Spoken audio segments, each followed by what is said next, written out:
اعوذ باللہ من الشیطان الرجیم بسم اللہ الرحمن الرحیم۔ تمام ناظرین السلام علیکم۔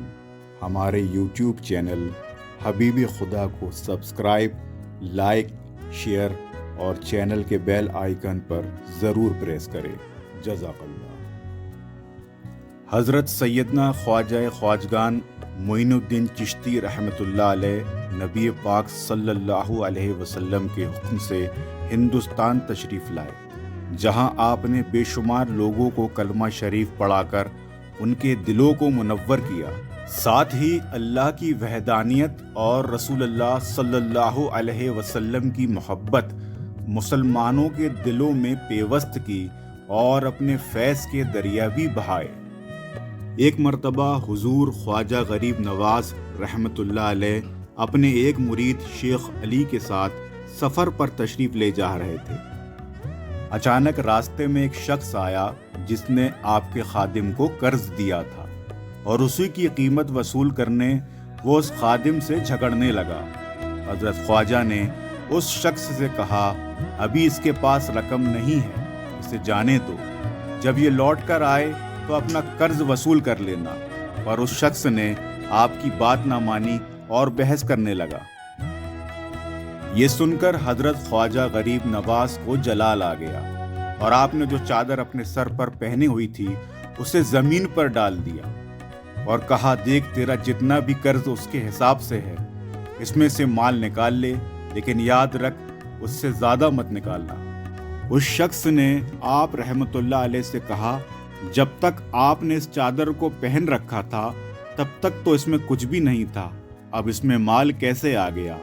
آپ نے ارشاد فرمایا، تم چادر میں ہاتھ ڈال کر اپنا مال نکالو۔ اور جیسے ہی اس شخص نے چادر میں ہاتھ ڈالا، وہ حیرانی میں مبتلا ہو گیا، کیونکہ اس چادر کے اندر سونا، چاندی اور ہیرے جواہرات تھے۔ یہ دیکھ کر اس کی نیت بدل گئی، اور جیسے ہی اس نے زیادہ مال نکالنے کی کوشش کی، تبھی اچانک اس کا ہاتھ سوکھ گیا اور درد کرنے لگا۔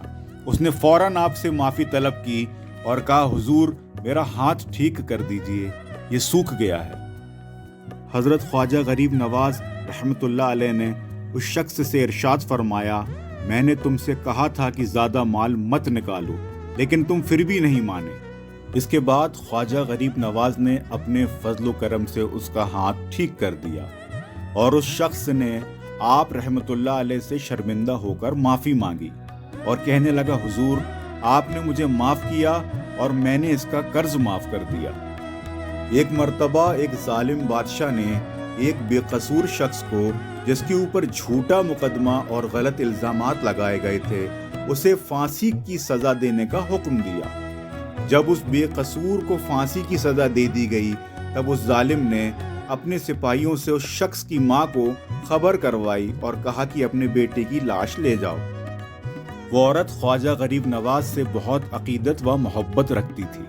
وہ سیدھے حضور خواجہ غریب نواز رحمت اللہ علیہ کی بارگاہ میں حاضر ہوئی اور رو کر کہنے لگی، حضور میرا بیٹا بے قصور تھا، اسے بلا وجہ پھانسی دے دی گئی ہے، آپ اپنا کرم فرمائیں۔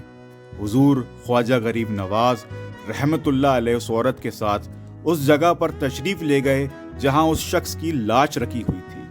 آپ نے لاش کے پاس جا کر ارشاد فرمایا، اگر تجھے ناحق موت دی گئی ہے تو میں تجھے حکم دیتا ہوں، اٹھ اللہ کے حکم سے۔